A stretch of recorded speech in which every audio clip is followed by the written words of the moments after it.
fear through Killarney. Now I'm back to hitching with the wind. But if Mickey Flynn should ever find me, I'll throw me caution all behind me and square off on that son of a bitch again. He cracked open a river too, he beat me Sunday through and through, and such over my unconscious frame. I won me healthy sheriff fights, well lucky son still have me life since Mickey Flynn beat me dumb and lame.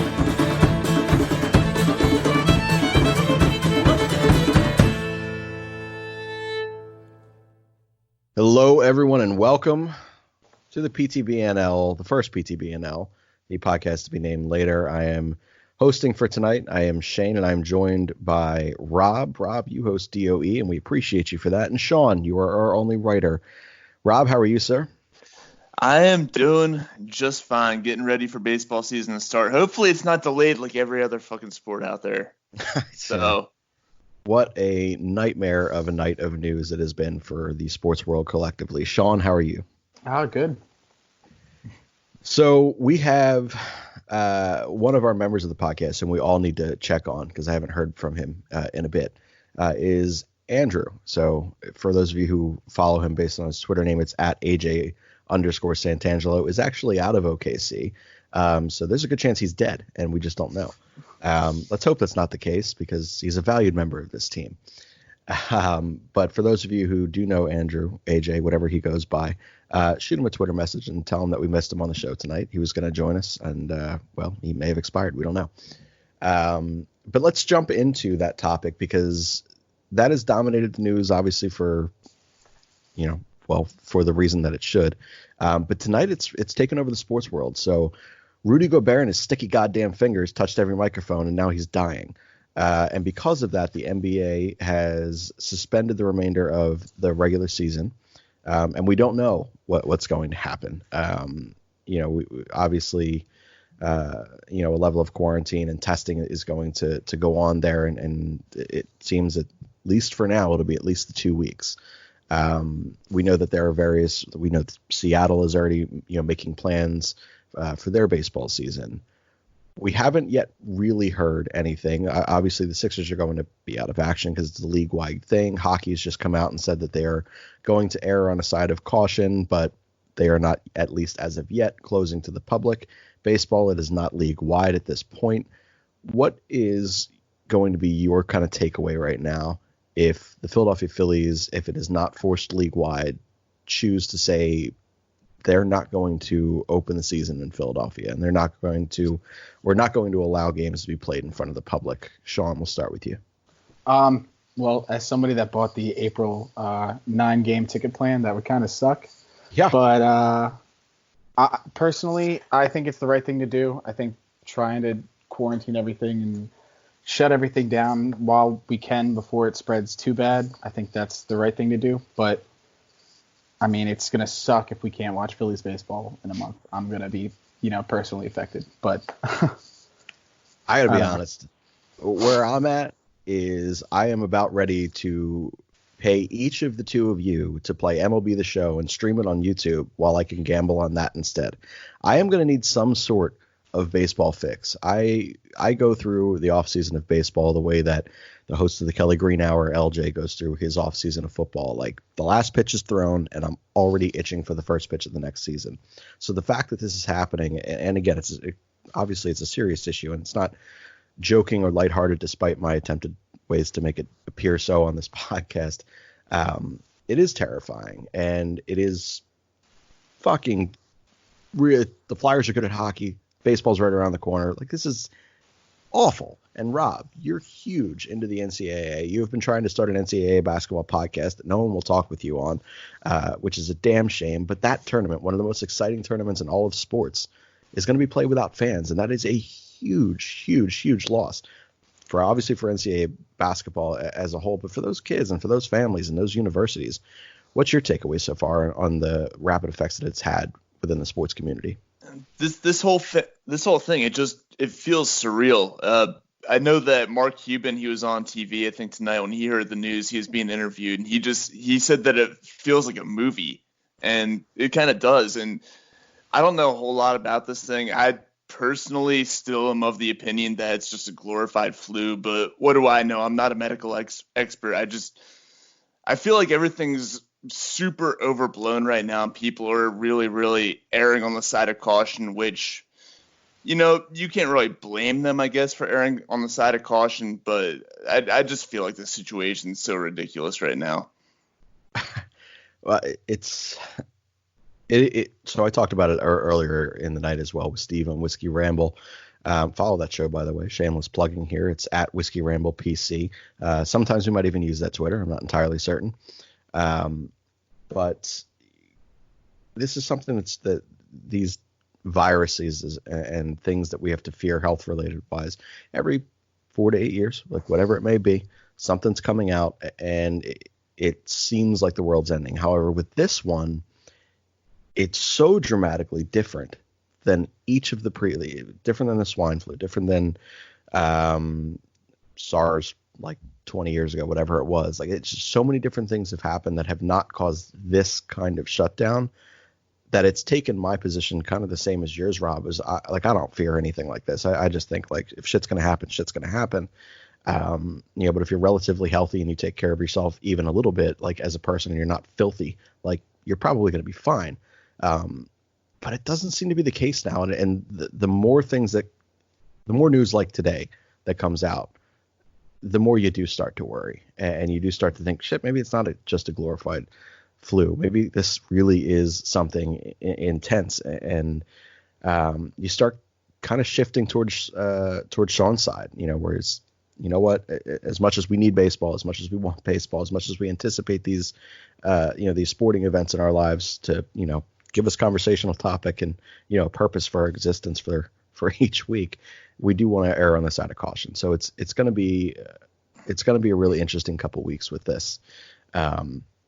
There is a sarcastic theory that I found incredibly humorous. So I'm going to bring light to something that you shouldn't bring light to again. So for our 13 and a half listeners so far who have jumped over from the AMYP previous page specifically onto the PTBNL, I'm going to offend you for a quick second. The Astros created it to deflect the negative energy off of them and all of their bullshit. I laughed so hard when I saw that tweet from whomever the hell it came from. But the Astros, still the butt of a lot of jokes at this point. And another point that they had to take some joking on was during their spring training game today against the Braves. Rob, why don't you tell us about that? Oh man, that was just what was the name of the song? What's your sign? Yeah, what's your sign? Oh my god, man! I saw the clip on Barstool Sports. I just started dying laughing. They played it. What was it when the Astros came out to start doing their warm-ups before the game? Yeah. That was gold. I rarely commend a division rival for doing something like that, but well done, Atlanta. That was beautiful. Oh yeah, it was. Like I said, what a piece of shit organization.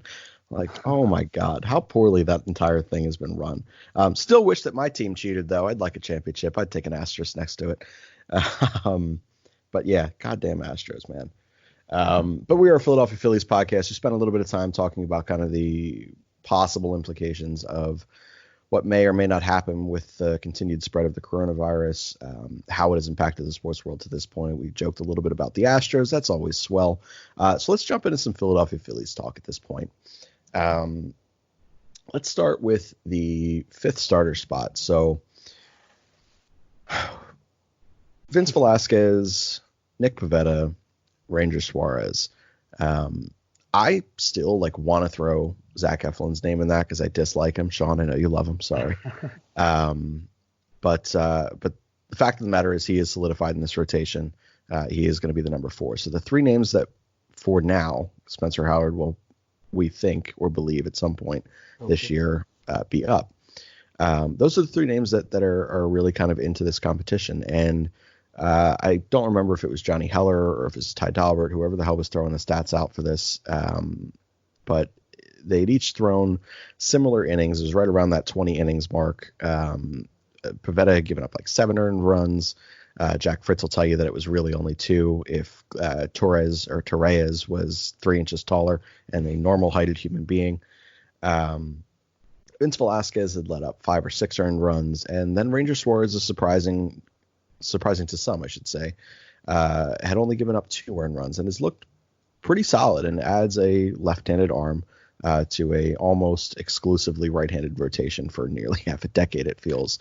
Sean, if it's up to you, going through the spring thus far, seeing the productivity of each of them and knowing what you know about each of the pitchers, who would be your 5th starter if the season started today? Well, as of right now, I'd have to go with Ranger Suarez just because of how he's pitching. I mean, I know it's only spring training, but like how good he's been so far in spring training compared to Velasquez and Pivetta, who were supposed to look so much better. I think you got to give it to Suarez, but at the same time, I feel like Girardi's going to go with the experience versus, who impresses in games that don't count against players that might not even be in the majors come opening day. I respect your logic, but you're wrong. Mainly because you have the opportunity.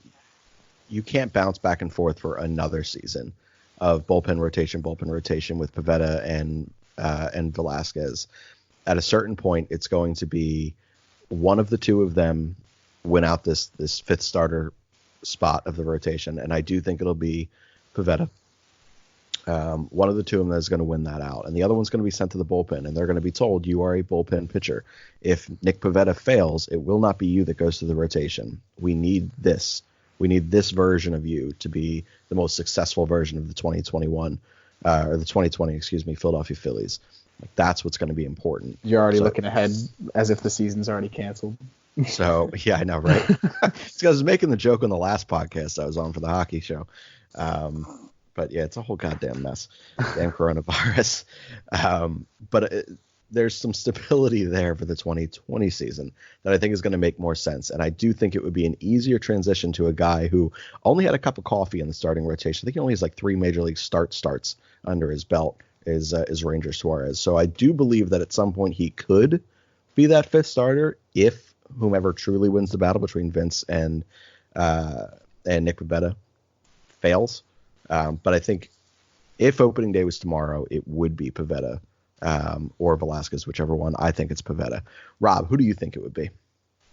I'm going to have to go with Suarez as well. I think that he's looked really good so far in spring training, and I think that everybody here is pretty much, we're pretty much done with what we've seen with Pivetta and Velasquez so far. We know what they are. We know that I'd say the vast majority of the fan base doesn't have any faith in their ability to get better just because we've been expecting that for the past few years, and quite frankly, it hasn't happened. And Velasquez, by the way, you put him out there on the mound, I think you exponentially increase everyone's chances of getting the coronavirus because it takes so damn long to get through every inning. There we go, making light of it again. But seriously, Suarez, he's looked much better than the other 2 guys have so far in spring training. And I said last time I was on the show, you got to take the spring training performance with a grain of salt because they're going out there against guys who aren't going to be on a major league roster this season, guys who aren't going to be in the starting 9, maybe not even sniff the big leagues this season. So the level of competition that he's facing is not quite what it will be in the regular season. But you can say the same thing for Pivetta and Velasquez, and they haven't been as good. You got to give Suarez the benefit of the doubt and see what he's made of. So, like I said, I do agree that at some point, potentially, Ranger Suarez could be the 5th starter, just kind of holding that down until Spencer Howard comes up. But let me ask you both a question real quick. So, were you fans of Chris Young as the pitching coach last year? No. Absolutely the fuck not. Absolutely the fuck not, right? Like regression from all these pitchers, other pitchers who were expected to take a leap, took an even further step back, right? Your boy, Sean Eflin, legitimately came out in an interview and said, well, that guy told me to do this and it sucked, so I did the opposite and it worked. All right. Okay, so if we applied the same logic that we said, hey, we have Brian Price who's coming out here who they can have a deeper connection with and who is going to speak the same language and who may hear out the needs of the individual pitcher a little differently than a 100% analytically driven kind of mindset and philosophy from both Kapler, whom I still loved, and Chris Young. They wanted him to fit all these check boxes and just say, all right, I need you to do this, this, this, and this, even if it's not what's going to make you specifically excel.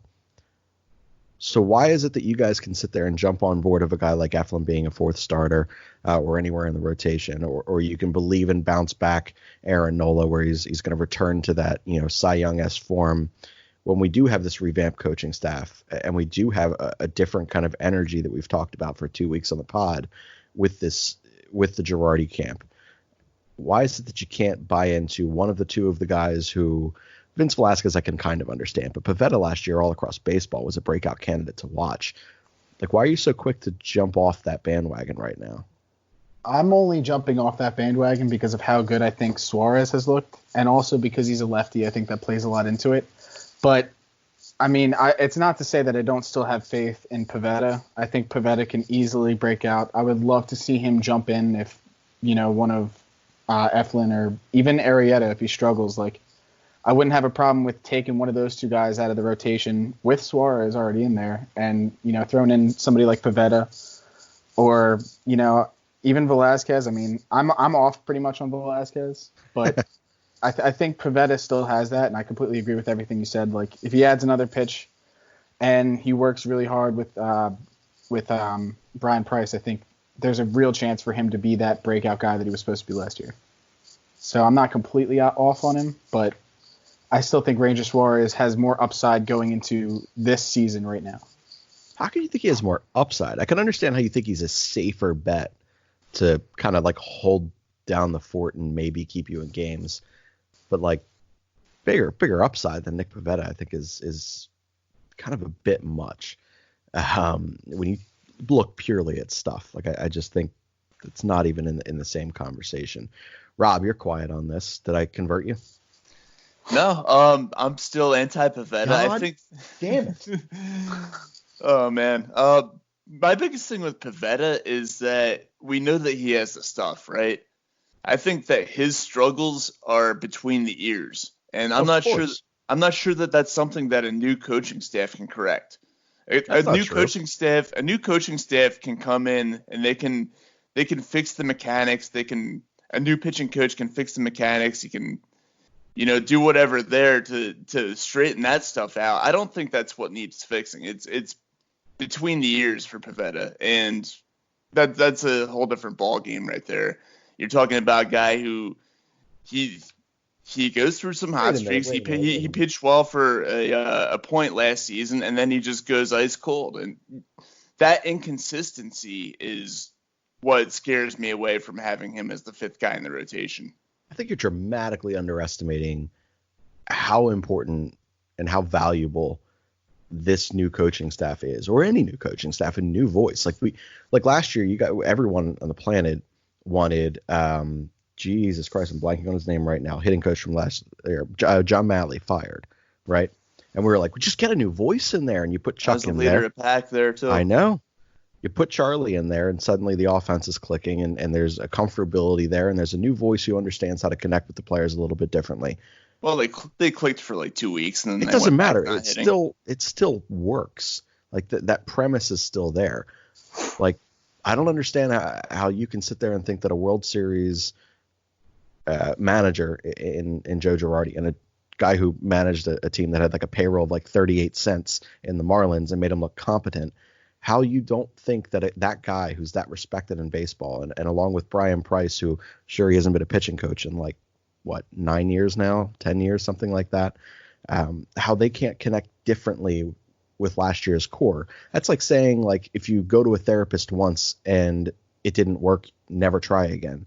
Like, that's the dumbest shit I've ever heard. Go to another therapist, find that relationship, find someone that can make you hear that message a little differently. And I think Girardi and Price is going to be that guy, or will be those two figures in any clubhouse.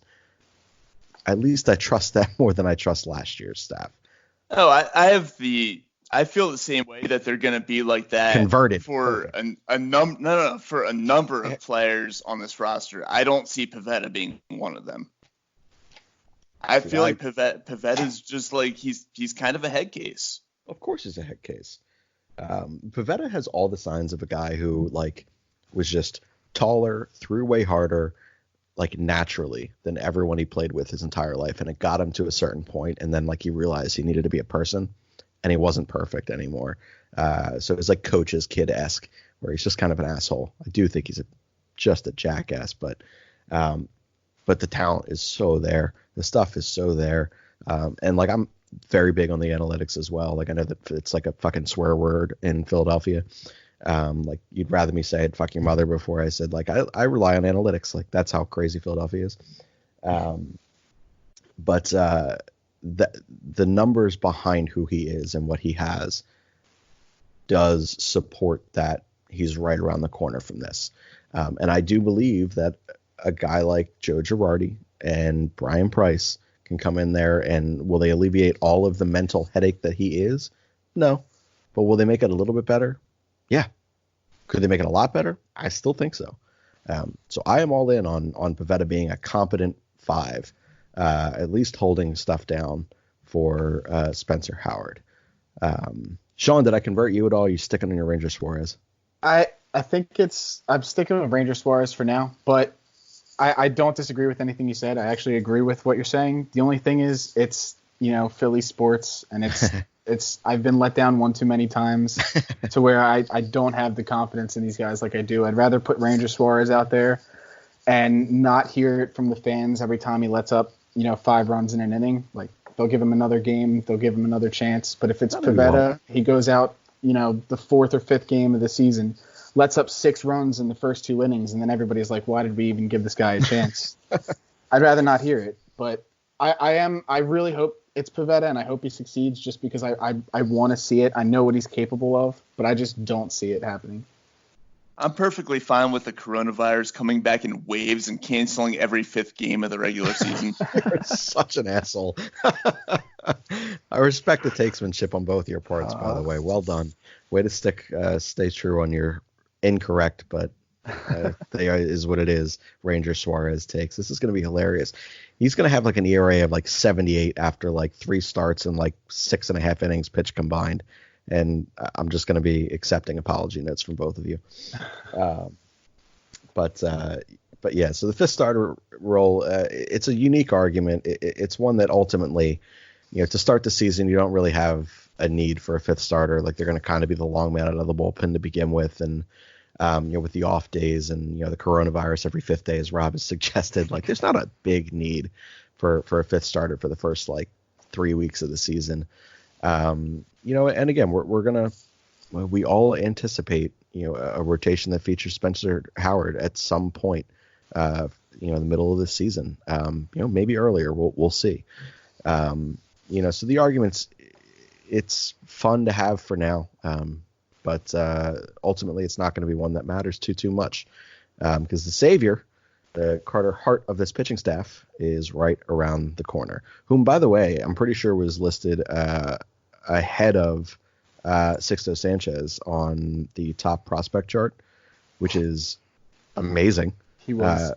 Yeah, right. 2 spots. Was that what it was? I think something like that, yeah. Yeah, that's beautiful. So I've seen them both pitch live. And like I've said this before, I can't remember if I said it on this show with you guys or on the previous show. Like there's like an explosion with Sixto Sanchez. Like it is, like everyone says, like, oh, it's very Pedro Martinez like. Well, yeah, that's 100% what it's like. But like the longevity of a little guy like that, I just envision, Timmy Lincecum, 5 years of like elite pitching, and then all of a sudden, like, you should probably never throw a baseball again. Like your body just can't handle it. And I kind of feel like that's going to be the route for him. Guys like Stroman as well. Like these littler guys, I just think it's tough to keep throwing 100 miles an hour. Whereas there's something so effortless and pure and just natural, like pitcher's body-esque about Spencer Howard, that I believe he could have that kind of 10, 12, 14-year career that we see out of those bigger bodied pitchers. You see out of the Justin Verlanders, you see out of the Max Scherzers, and we could be looking at something like that here in Philadelphia, with Spencer Howard. So I'm super psyched about that. So ultimately, it's not going to matter how wrong you both are about Ranger Suarez. He's not going to be in the rotation. Let's go to. By the way, Rob, I meant to text you about this specifically, but your use of the word lettuce last podcast was awesome. And I also dug the fact that Berardi definitely had to Google what the hell you were talking about because it was a delayed laugh. And you know for sure that he was like, the fuck did he just say? Google. Just lettuce. Excellent. I can tell Berardi doesn't follow hockey like I do because that's where it comes from. That shit made me laugh.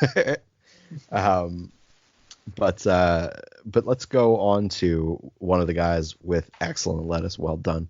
Let's go to Scott Kingery, who has not exactly had the greatest of springs thus far. This is kind of opposite for what we're used to seeing out of Scott Kingery when it comes to spring training. He was very much so a guy who kind of comes in and lights the world on fire and makes you talk about him.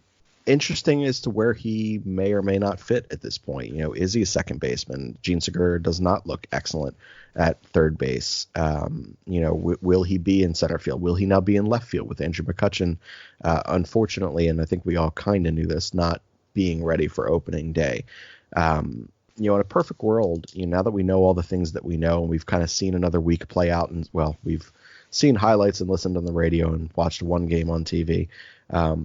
What is your kind of ideal fit right now for that opening day lineup? That first couple weeks, first month lineup with Andrew McCutchen out. Like, where do you see Scott Kingery? Start with you, Rob. I see him at third base.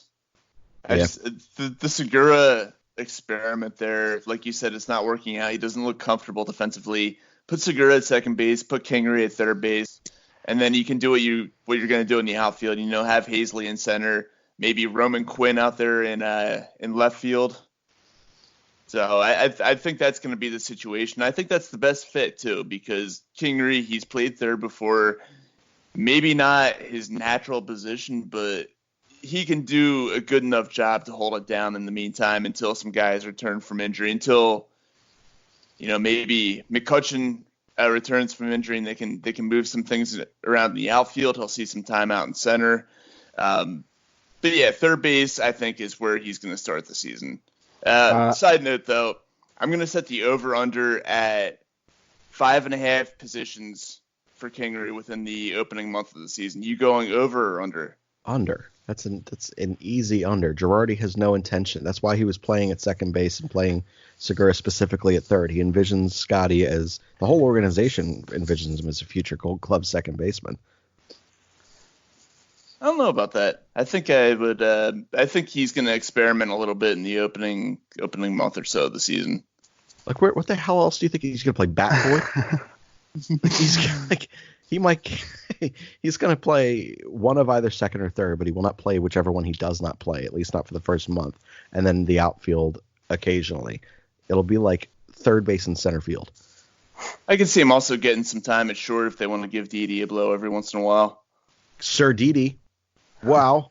Took us 28 minutes into the pod. This is the earliest Sir Didi's ever been mentioned.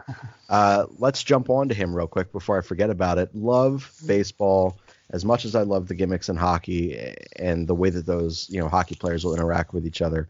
But Didi getting that hit to left field and the dugout's reaction, asking for the baseball. Didi looking back into the dugout. First of all, it was fucking adorable. And I'm so happy for Didi because, man, I didn't want to really see his Phillies career go hitless. That would have been such a pain in the dick because he would have got to Philadelphia at like 0 for his first 42 or something absurd in spring. He would have went 0 for 1 with a strikeout in his opening at bat and been booed out of the fucking city.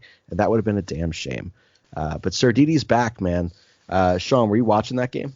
Yeah, I was, and I was really happy when he got a hit. I actually got a text from my friend like right before the game saying, wait, Didi still doesn't have a hit. And I said, well, now it's going to happen today because somebody brought it up. But I actually want to jump back on the Kingery thing before I forget. Yeah, go ahead. I completely disagree with everything Rob said. I think personally Segura's looked great at third. I think his arm plays out really well. I think he's made a couple really nice plays there. And I think putting Kingery at the position he's going to be at for the rest of his career is huge, like starting now. And over under 4.5, like obviously the under. Like I agree with everything Shane said about that. But as far as Didi goes, I just wanted to throw that in there. But as far as Didi goes, I'm so excited to see him in Citizens Bank Park if I get to. But I can't wait for him to be our everyday shortstop for an entire season and hit balls out in right field. You know what I mean? Like, the way he hit in Yankee Stadium was so impressive. The clutchness of everything. Every time he came up to the plate, it was so like clutch. And it's something I can't wait. And I'm glad we got to talk about it earlier in the pod this time. But yeah, my bad. Sorry, I don't know how I always forget about Sir Didi. If you have a name like Sir, I feel like it should be like the opening line of every fucking podcast. But I absolutely love him. Defensively, it's going to be so much fun. Continuing to see great defensive shortstop being played in Philadelphia once again. And then offensively, like I said, obviously the spring for him is not gone how anyone probably would have envisioned, but it is spring training. So as much as we're going to overreact to some of the good stats and your Ranger Suarez bullshit, you two idiots, we can underreact to the underperforming statistical numbers of Didi Gregorius from the plate. But yeah, Sean, man, you're right. Having him, get to step into the batter's box 4 or 5 times a night in Citizens Bank Park and to see those alleyways with his swing. I mean, he could hit 25 home runs. It's like we don't have the insanely short porch out there in right field as Yankee Stadium does. But our alleyways play to the strength of line drive hitters. We're going to see a lot of home runs to the gaps, by guys like JT Realmuto, guys like Didi Gregorius, Scott Kingery. These are guys who are going to eke out line drive home runs, and especially with the baseballs no longer being juiced, you need those pure contact line drive swings every bit as much as you need the new, kind of analytical drive line approach of the launch. Each are going to equally serve a purpose here in Philadelphia, and I think that each player is going to have an approach that is set out for them that is conducive to their success line, as opposed to fitting and checking all the boxes to last year's regime. Didi's got that. He's got that very Chase Utley-esque, the line drive power. We saw that for years with Chase, where he had those 30 homer seasons, those 25, 30 homer seasons, and he probably never once hit a ball over like 440 feet. I mean, he maybe had a bomb here and there, but he was, wall scraper after wall scraper. I think that Didi's going to be much the same. Take advantage of that short porch out there at Citizens Bank, much like he did up in New York. He could give you those 25-ish home runs if he stays healthy for the whole season. So, and everything that he's done in spring training, take it with an extra grain of salt. Most of these guys don't even really give a shit about the stats. They're just kind of working out some kinks. So yeah. I'm not worried about it. I think that he's going to go out there. He's going to play well enough to drive his value up exponentially, being in a contract year, and our suddenly tight-fisted owner will have to reopen his checkbook to keep him around after the season. Well, we'll have to see how Bryson's stock kind of develops. I'm big on Bryson. I'm big on all the prospects. I'm such a romantic for baseball prospects. I don't know what the hell it is. But I would certainly be open to, a 3-year deal for Didi. I think there would still be value on that 3rd year of the contract, unlike the value that is not there for Jake Arrieta. So if we needed to move him for another future hopeful cornerstone of this Philadelphia Phillies franchise, we would have the ability to do so in 3 years. But yeah, man, talked about Didi early, talked about Scott Kingery, talked about your idiot takes on Ranger Suarez. I respect them. I respect them both. But let's go to Bryce real quick, who is having just an awesome spring. Also, he does have great hair. It's just he's a good looking guy. It is what it is. By the way, you were wrong about Utley's power, man. That guy could rip a baseball. His hands were so electrically fast.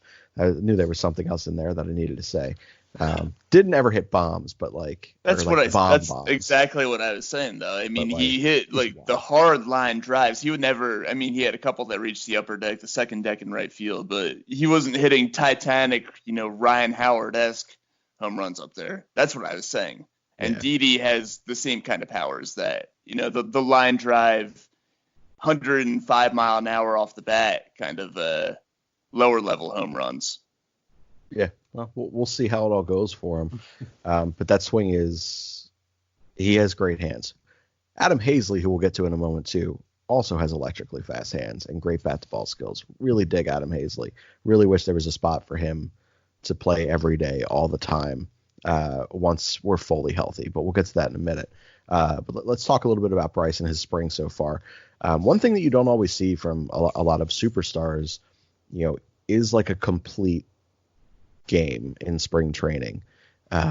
You see some guys kind of work through, tinker a little bit with their stances. On defense, they kind of just, go through the motions. Like they're not really testing anything.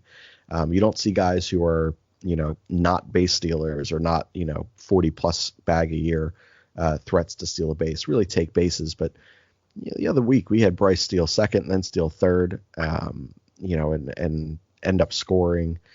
He's hustling on the outfield, and it's spring training, man. You just don't see that, and that's something that's so respected in Philadelphia.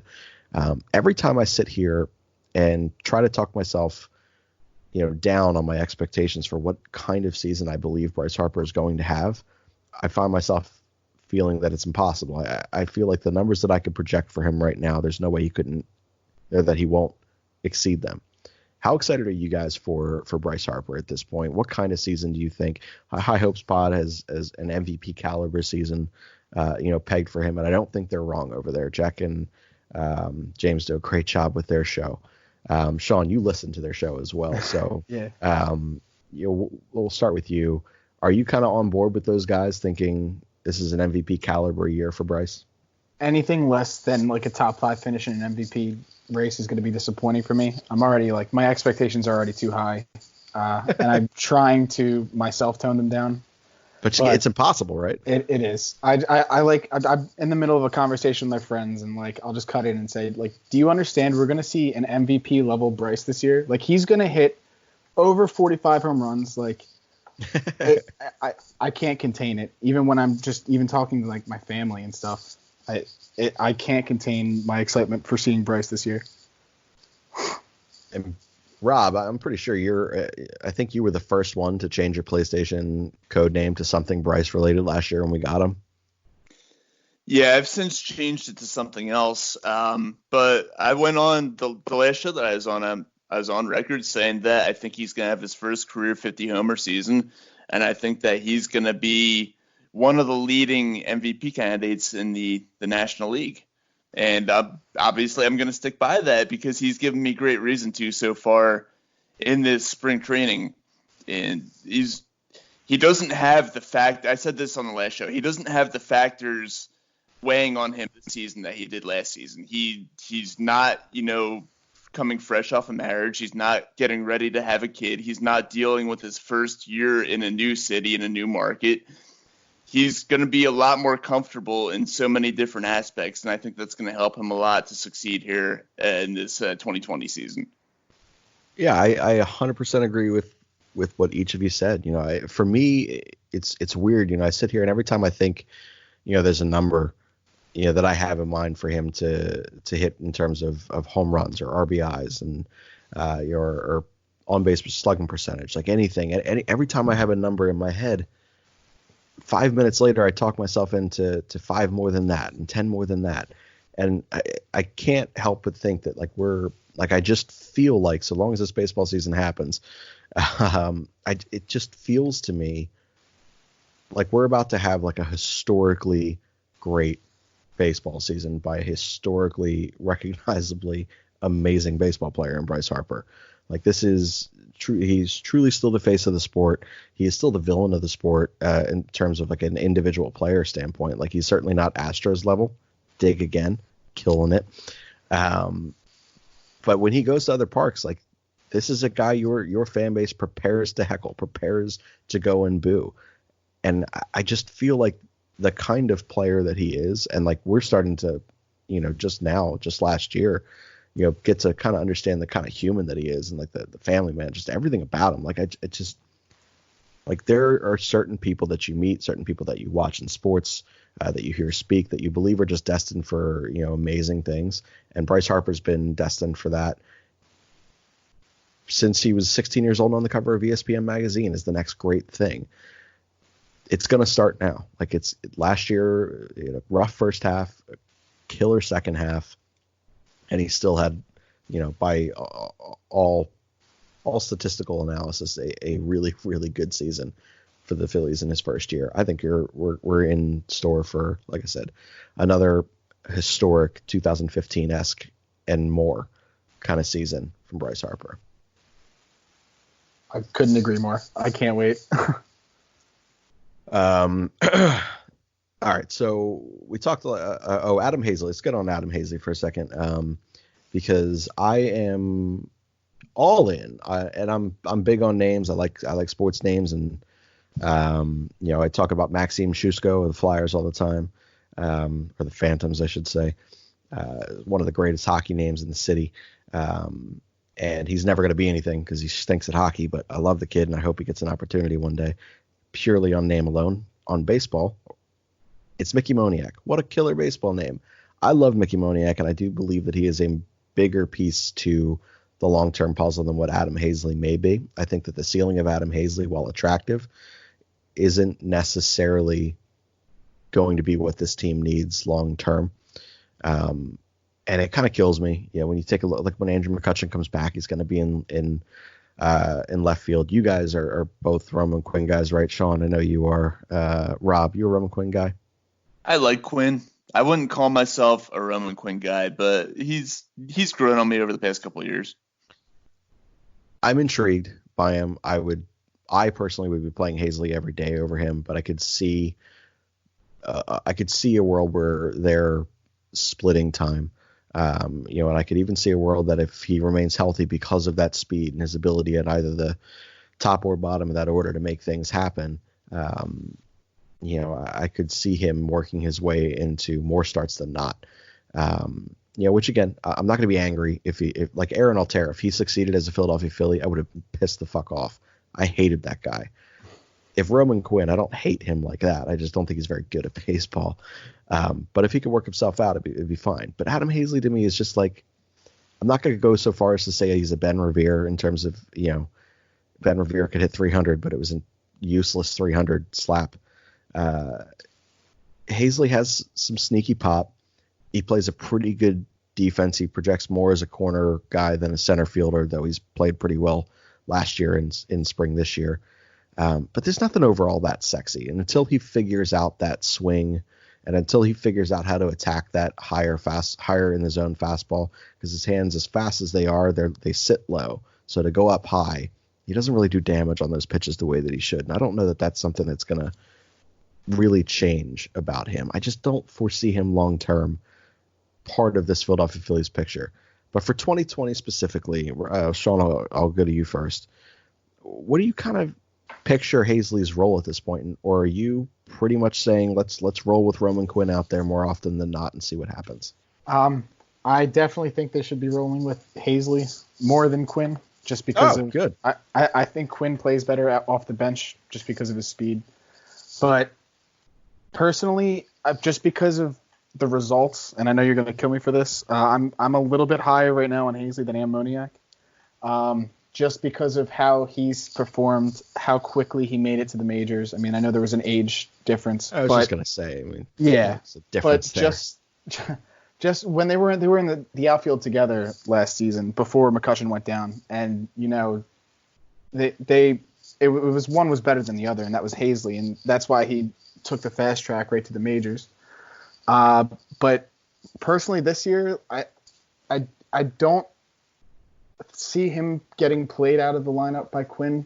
Personally, I think he has the ability to drive the ball into the gap, and I think defensively he's just as good as Quinn. I mean, not as fast, but I think he plays well enough that he's a starter caliber, or at least stopgap until somebody else comes up behind him. I mean, hopefully Moniak, but as of right now, I see him as the everyday center fielder, especially when McCutchen comes back. Other than that, I mean, I hope he succeeds, and I think if you throw him down in the 7 or the 8 hole for an entire season, I think you'll be surprised at how much production you get down there. I think, he has the potential to hit over 260, 270, which is impressive enough. And I think he could be like a 20 to 30 double guy. And I think that's kind of huge at the bottom of the lineup. I do agree with that. I do agree that we are going to see a kind of depth this year in our lineup up and down that does allow for a guy like Adam Hazley, who is, not a top 4 or 5 hitter in your lineup yet. Get some safer at bats down there in that 7th or 8th spot. So that very well could be the case. I do genuinely feel as though Girardi's very intrigued by Roman Quinn. And again, as much as I'm out on Quinn, like big picture, he is an intriguing piece. And if you can get him healthy and get him right, there's a lot of value to him. I also like what you said about the defensive things. Not enough people understand that. Quinn, while fast, is a horrific route runner. And can't read shit. He just makes up for it because he is lightning quick. But Hazley is very smooth defensively. Except for that, pop-up. Face pop? Yeah. Yeah, that didn't look great. Glasses went right into his face. Yeah, that was But let's go to the last topic that I kind of have for tonight, and that was the conversation of JT Realmuto in the leadoff spot, which has been talked about a lot.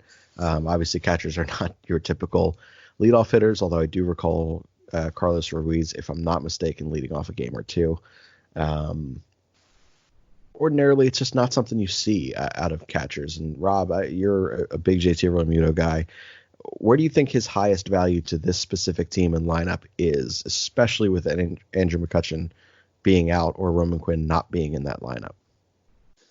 Well, I love JT behind Bryce. I think if you surround Bryce, if you put Reese in front of him, put JT behind him, that gives him absolutely the protection that he needs to be his best self.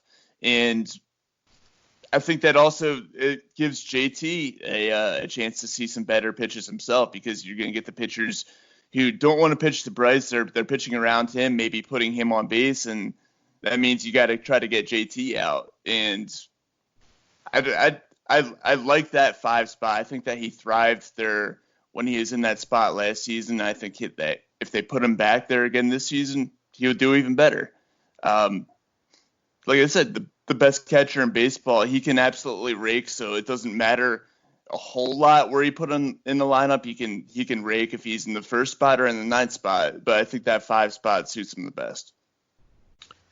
The right-handed protection for Bryce in the 4 hole, I agree, is something that's, I think, important. But to me, I feel like Bryce is going to be and should be the 3 hole hitter. I think it'll be Bryce and then Reese, and then you can have a Didi Gregorius in that 5. So you're saying find that maybe balance. the 2 spot for JT there? No, I think that it'll probably be Segura staying in that 2 because of the style hitter that he is. And with him losing that weight, you have speed again at the top. You have an excellent base runner in JT at the 1 if he stays as a leadoff. And then you have you have Gene Segura, who he's a use the whole field kind of a slap hitter, and he gets a lot of guys 1st to 3rd. Last year, that offense with him hitting 330 and Andrew McCutchen getting on base a ton and walking a ton, they were averaging 6.5 runs a game. And I think that they could get back to that kind of a formula at the top of the lineup if those 2 pieces have similar success. In a similar style to last year. So I'm intrigued by JT at the 1. Ultimately, I don't think it's his most valuable position. But I think that in the interim, and while Kutch is getting healthy, I do see a lot of value in the ability to throw your catcher at the leadoff spot. Sean, where are you at on it? I think ideally, like in a perfect world, Kingery should be your leadoff hitter, but we've seen that fail, and we've seen how much he struggles being that guy. I think a leadoff hitter needs to have kind of the confidence to, lead off, like it's what it's called. And I don't think Kingery is that guy. So he'll play, back in like the 5 or 6 hole. But I think in the situation we're in right now, where we don't have Andrew McCutchen in the lineup, it only makes sense that JT leads off. He has like some power, and he's able to get on base and extend counts, and that's really important for a leadoff hitter. And especially if they have Bryce move up to the 2, or if they keep him at the 3, I think that's the best path for success for this team right now is keeping JT in the leadoff spot. Yeah, I think early on that's probably it. Rob, I do very much so agree with your 5 spot, because it is ideally with an entirely healthy lineup. That is where I would be hitting JT, especially if they happen to move Bryce back to the 4 to go that lefty-righty type of thing with the new bullpen rules. But to start this year with the McCutchen injury and some pieces still working themselves out, JT out of that 1 is a pretty attractive look to me. I didn't mention my guy, Alec Boehm, whom I still owe apologies to until 50 minutes into this podcast. But he's eventually going to be your 5-hole hitter if Bryce is your 4. So let's just kind of call that for what it is. That man's fucking incredible. Still was so fucking angry when we drafted him. Did I tell you guys that story? I can't remember. I don't think I've heard it from you, honestly.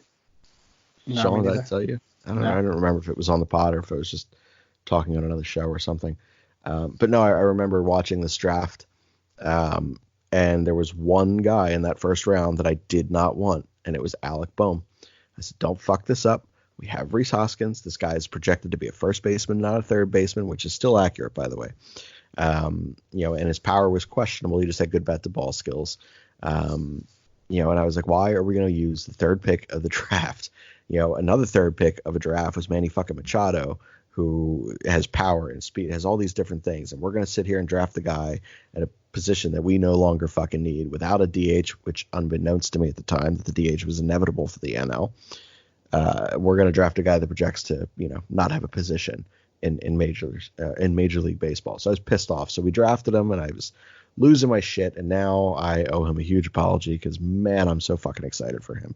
I'm actually super glad we have not traded yet for Chris Bryant, just purely for the opportunity to sit here and see what Alec Boehm can do. A homegrown cornerstone, a true homegrown cornerstone, because Rhys Hoskins is not that. Is going to be really exciting. Pairing him with Nola, Bryson Stott when he comes up, Mickey Boniak. Sorry, Sean. I do love Adam Hazley, by the way. That's why it makes me like, I wish there was 4 out. I wish it was like that shitty softball thing where you have like a rover or whatever they call him. I'd play him there. But yeah, it just really excited for baseball this season. So that was basically all of the notes and different things that I had. Rob or Sean, either one of you, either you guys have anything you wanted to go over, any type of stuff you want to talk about, vent about? Shane, I just want to go back to something, and this is going to be something that kind of nails your point home about Real Muto. I'm looking it up right now. For his career, he is hitting the leadoff spot for 40 games, 187 plate appearances, has a batting average of 339 and an on base of 380. Is that good? A slugging of 471. Is that good? That's pretty fucking excellent, man.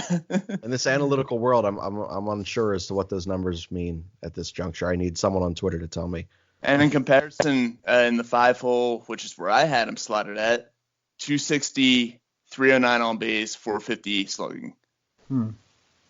Huh. So, I mean, you're the one who's higher up on the analytics and that kind of stuff than I am. So that's a nice number for you to kind of nail home your point that he should be hitting leadoff there. I'll confirm it with the Twitter world, and we'll see how it rolls. But yeah, I honestly, and I have heard those numbers as well with JT out of the leadoff spot. Obviously, smaller sample size, but it shows the versatility that you have with him as an offensive weapon. I mean, he's hit 4 for us. He's hit 3 in Miami. He's hit 2 in Miami. Obviously, 5 at points last year too. The fact that we can throw him in the leadoff spot and he has 187 plate appearances there, with the kind of success that he's got, I mean, it's such a rare luxury to have out of the catcher's position. That's why he's the BCIB. Yeah. Very much so. But he's just, like I said, what a luxury to have. I'm really, really excited to see this deal they get working on. I was hoping they were going to announce something like that before coronavirus, captures us all. But it does not appear that that's going to happen before Corona murders us. So, Sean, do you have anything for us? While we're on the topic of catchers and Twitter, the Phillies announced that they sent down Davey Grullon a couple days ago. Like they sent him down to major or minor league camp. And everybody exploded in the comments about how Knapp's going to be the backup, and everybody was complaining. And it just made me really upset. And I just want to drive the point home even further that Knapp is perfectly fine as a backup. You're not going to see him as a pinch hitter this year. You might see him catch 20 to 25 games total on the entire season, and that might result in less than 100 at-bats. So I don't think we need to freak out about him anymore, especially with the extra bench guy. I just wanted to drive that home a little bit more. You know what, though? Go ahead, Rob. If I'm Andrew Knapp, I'm not too comfortable right now. I mean, Christian Bethancourt's having a nice spring. God. I was going to say that, yeah. People. Jesus Christ. I have his stats written down because I wanted to talk about him. He's 4 for 15, which isn't great for an average, but he has 3 home runs and 5 RBIs. So it's fucking spring. In 15 at-bats, he's got 3 home runs. He did throw someone out, though, the other day. For a backup catcher, he's only 28 years old. Only. To have that kind of power, I mean... Man, you see the Florida winds down there? It's a hurricane in left field, and it's totally sunny and right, and it changes again. It's nuts. He just catches it at the right time. That's all. He rides that wave. Right, but as a pro Knapp guy, how many home runs does Knapp have this preseason? He's hurt.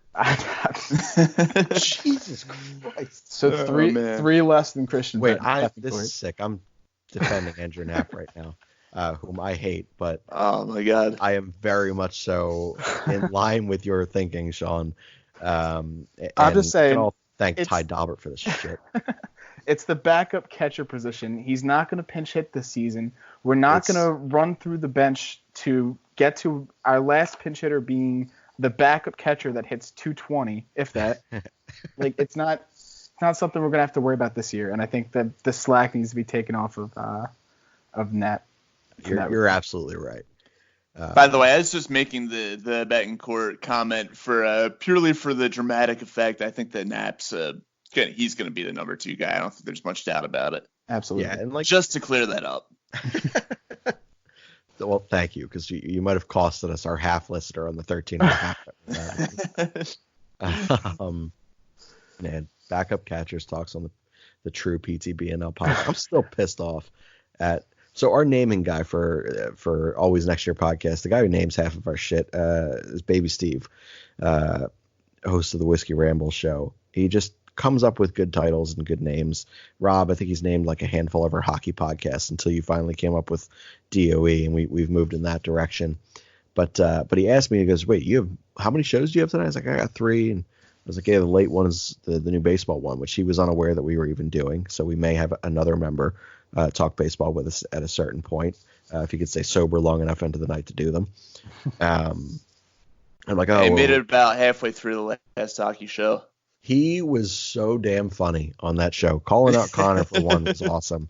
But then I swear to God, it sounded like he was crying to himself when you asked him what his Twitter handle was at the end. He was like, Schmitty 3, 2, 4. I'm like, how fucking drunk is he? But he held it together for the most part. He did. He did a great job. He's so good. People love him too. It's ridiculous. But yeah, Steve, who's definitely not going to listen to this podcast because I don't even think he listens to his fucking own. If you happen to, man, you do good work. And definitely stop drinking so damn much. Make me fucking nervous. But go ahead. I was gonna say if there's a picture definition of a functional alcoholic, it's Steve. Oh, 100%. The amount of times that he's like come over my house and be like, oh, we got to record a show tonight. I'm like, yeah, for sure. He's like, I got to take a nap first. And he walks up into the studio and like, so Sean, you haven't been to the studio yet. But when you're home mid-semester or whatever, if you're local enough, you're certainly welcome to record in studio with us, which is significantly better quality. But I do have like a day bed up here for when my sister comes home from Tennessee, if Corona allows her to do so now. Who fucking knows? But he'll just like walk up here and like fall face first into this bed, and 5 hours later he'll come down and I'll be like, "Why'd you let me sleep for that long?" Like, motherfucker, I'm not your mom. I'm not gonna come walk up here and wake your ass up. Jesus Christ. And then I'll have a killer show. And I'm like, I don't know how he operates, but he does what he does, and it works out. But that's enough on a guy who's not even yet part of the PTBNL. Did either of you have anything additional that you wanted to add? I think we covered it all. At least the stuff that I had in mind. Sean? Yeah. It was funny because I went to pull up our Twitter account, and how you mentioned LJ earlier. The first tweet that popped up for the Twitter account was his, and it said, "As long as the NFL season doesn't get canceled, I'm good." And I just thought that was funny after what you said. Typical L. By the way, funny, man. Go ahead. As has been the case on numerous occasions, I found out about the NBA postponing their games from him in the group chat before I found out via any notification I got from anything else. He doesn't even like the NBA. It makes me laugh. He updates all of us on everything. He's so good at that shit. Which, Sean, I know you haven't met him yet, but Al's a good guy. He's probably watching, like, I don't know, AFL replays from like 1912 right now. Sean, when you are local again, so where do you live out again? You're in New Jersey? Yeah. So it's not overly local. But if you ever happen to make your way up to Bucks County, Rob and I will take you out for lunch or dinner at Just Food. That's 215-794-FOOD, 215-794-3663. We'll introduce you to our guy, Asian Rob. He has, the catering service that is Just Food. They do all private parties. They also have 2 in-store locations. If you want to get breakfast sandwiches like Rob does all the time, you can go to the Del Val Market. So, again, if you're local to that, it's Del Val College in, I guess it's New Britain, right? It's not Chalfont? Yeah, it's New Britain. In New Britain. Or if you're up more my way, near Buckingham Green Shopping Center, you can get lunch or dinner over there. Stephanie threatens my life if I don't pick her up crab cakes at least once a week from there, so we have a system. So if you happen to make your way up towards the Bucks County area from where you're at, we will definitely have to take you over there and introduce you to Asian Rob. And to you, now 13 listeners, if you were ever up here, I won't take you to lunch, but I'll recommend it to you. So again, it's Just Food, 215-794-FOOD, 215-794-3663. Treat yourself. Take it home. We are an hour and 2 minutes into this podcast, and I don't think I forgot about any Philadelphia Philly that I wanted to talk about tonight, which is fan-fucking-tastic. Nope, we're good. Just looked at everything again. I did find my notes again because I'm an asshole. They were in my pocket. And I just went through and I was like, no, we are solid here. See, finding your notes is one thing, but can you actually read them, though? Shut the fuck up, man. Absolutely not. But I can see the starting of my handwriting saying Zach Wheeler and then crossing it off already because I didn't want to talk about him. But yeah, we talked about all the topics that I wanted to talk about. But Phillies baseball is nearing. We are less than 2 weeks away, theoretically, from was it the 28th that it starts? 28th opening like day? That, yeah. How the fuck do I not know that? 28 down in Florida, yeah, and then they come back to Philly, I think is the 4th. Second. Second, is it? Yeah, it's okay.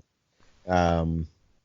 At least I think it is. Fuck. That's when. Well, as of right now, we don't know what the theoretically. So do. we're like, So we're like 2 weeks away. It's fantastic. We're so close. Let me see. So I'll be at opening day. Rob, will you be at opening day? I do not attend cold weather baseball games unless they're playoffs.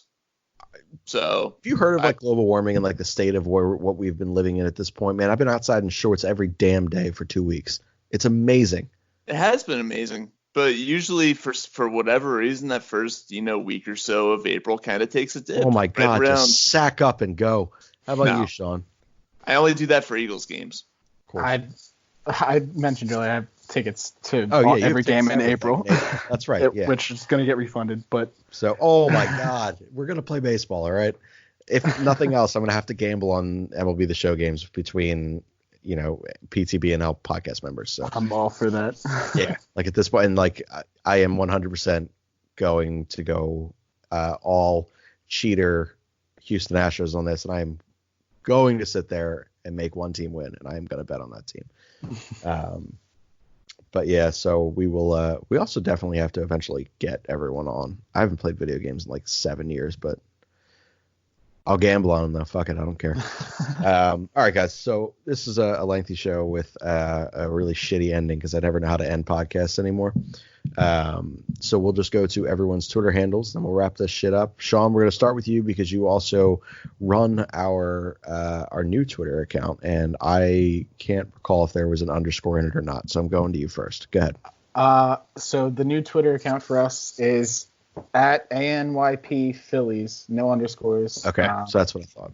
Yeah, until we get a real name, and then I'll probably fix that. fair. And my personal Twitter is Sean New 27, SEANNEW 27.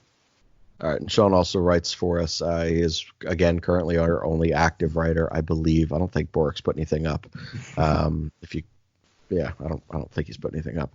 And Berardi, he's going to come out with his own column, I believe. We've talked about that for so long.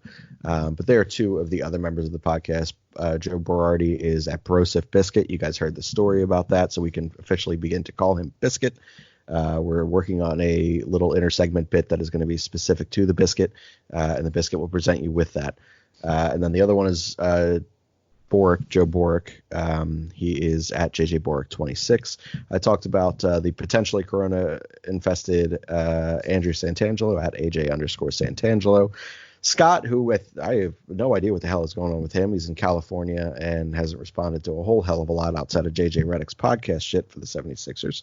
But he is at Scott Novick. I don't think there's any numbers on his. And then Rob, where can we get you?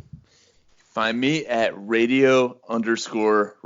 And you can also find, if you're into hockey, the Disciples of Ed at Disciples of Ed. For sure. And then you can find me, the host of this show tonight anyway. It's at Shane_Mead. And you can find me also on at Whiskey Ramble PC, which at this point I think has like 3 followers, which is like more tweets than we've even put out. But if you follow people, maybe Steve will work with it for once. And then I'm also on Brotherly Pod now too, another hockey show, as well as the Disciples of Ed with Rob, and TJ's one of us with Andrew. I'm fucking everywhere. Podcasting is taking over a lot of time in my existence. But you guys have been awesome tonight. This is another good show. Hopefully we will get another one in a couple days. I know both Joes are itching to get back at the mic, and then we're going to want to check on Andrew's whereabouts and make sure he's healthy. So, but in all seriousness, the coronavirus is insane. So please, everyone, be safe and don't be stupid. Wash your hands and don't go near old people. Have a heart. We'll see you guys in a couple days. This is PTBNL with the ANYP Podcast Network. A fighting man I used to be, revered and feared through Killarney. Now I'm back to hitching with the wind. But if Mickey Flynn should ever find me, I'll throw me caution behind me and square off on that son of a bitch again. He cracked open a river too, he beat me Sunday through and through, and so jig over my unconscious frame. I won me healthy sheriff fights, well lucky son, still happy life since Mickey Flynn beat me dumb and lame.